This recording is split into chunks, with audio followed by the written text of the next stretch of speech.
Welcome to the Slop Farm. Enjoy the video. In this video, I will show you how to make a soup can forge. First, let's gather our essential materials.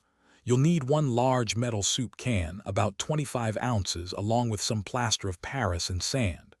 Don't forget a small propane torch and a metal pipe for the air inlet. Safety is paramount, so have your gloves and eye protection ready and work in a well-ventilated space. This project is both fun and practical.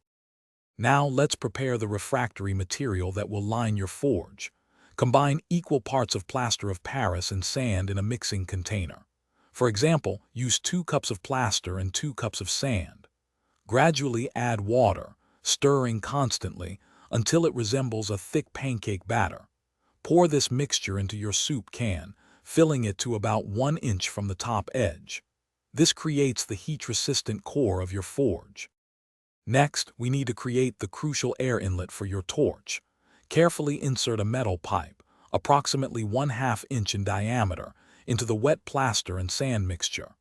Position it horizontally, ensuring it extends through the side of the can and into the center. This will form the opening for your propane torch. Now, patience is key. Let the mixture cure completely for at least 24 hours to ensure maximum strength and durability. With your refractory fully cured, it's time for the final assembly and first use. Carefully remove the metal pipe, leaving a clean, open channel for your torch. Insert the nozzle of your small propane torch into this newly formed air inlet. Light the torch, starting with a low flame, and gradually increase its intensity. Your homemade soup can forge is now ready for small metalworking projects, reaching temperatures suitable for annealing or shaping. Thanks for watching. Consider subscribing if we helped you today.